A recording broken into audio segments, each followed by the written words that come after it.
સુરત શહેરની ચોક બજાર પોલીસને મળી મોટી સફળતા। 7 વર્ષ બાદ ભંગારના વેપારી પર ફાયરિંગ કરનારને તમંચો આપનાર શખ્સ અંતરિયાળ ગામથી કટલેરીનો વેશ ધારણ કરીને ચોક બજાર પોલીસે ઝડપી પાડ્યો। તારીખ 27 જુલાઈ 2018ના રોજ પંડોર રામેશ્વર ઇન્ડસ્ટ્રીયલ પાસે ભંગારની દુકાન ચલાવતા વેપારી પર બિપિન મિયાત્રા અને તેના સાથીઓએ પૂર્વ આયોજિત કાવતરું રચી દેશી તમંચાથી ફાયરિંગ કર્યું હતું। આ હુમલામાં વેપારીને પીઠના ભાગે ગંભીર ઇજા થઈ હતી।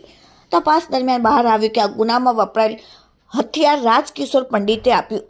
ત્યારથી રાજકિશોર પોલીસના થાપ આપી ફરાર થઈ ગયો હતો અને બિહારમાં પોતાના વતનમાં જઈને નામ છુપાવી રહેવા લાગ્યો હતો। ચોક બજાર પોલીસની ટીમ દ્વારા બિહાર પહોંચીને જાણવા મળ્યું કે આરોપીનું ગામ ખૂબ જ અંતરિયાળ અને અજાણ્યા લોકો માટે જોખમી છે। જો પોલીસ સીધી ઓળખ આપીને જાય તો આરોપી ભાગી જાય તેવી પૂરી શક્યતા હતી।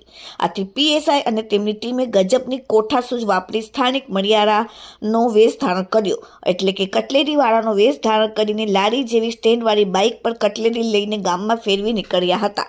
ગામમાં કટલેરી વેચતા પોલીસે કુશળતાપૂર્વક એવી વાતો વહેતી કરી કે રાજકિશોર તેમની સાથે સુરત ટેક્સટાઇલ માર્કેટમાં નોકરી કરતો હતો અને તેઓ તેને મળવા આવ્યા છે। આ વ્યૂહરચના કામ કરી ગઈ અને હ્યુમન ઇન્ટેલિજન્સ દ્વારા પોલીસને ચોક્કસ બાતમી મળી કે રાજકિશોર નજીકના એક ખેતરમાં મજૂરી કામ કરી રહ્યો છે। પોલીસે તરત જ તે ખેતરમાં જઈ આરોપીને ઘેરી લીધો અને તેની અટકાયત કરી અને સુરત લાવી। આરોપી રાજકિશોરની પૂછપરછમાં ચોંકાવનારા ખુલાસા થયા છે। વર્ષ 2014માં તે સુરતના રિંગ રોડ પર આવેલ આરકેટી માર્કેટની શિવમ ટેક્સટાઇલમાં હેલ્પર તરીકે કામ કરતો હતો। ત્યાં તેની મુલાકાત બિપિન મિયાત્રા સાથે થઈ અને બંને વચ્ચે મિત્રતા થઈ। 2016માં બિપિને હથિયારની જરૂરિયાત જણાવી ત્યારે રાજકિશોરે પોતાની પાસે રહેલો દેશી તમંચો અને એક જીવતી ગોળી માત્ર ₹10,000માં બિપિનને વેચી દીધી હતી।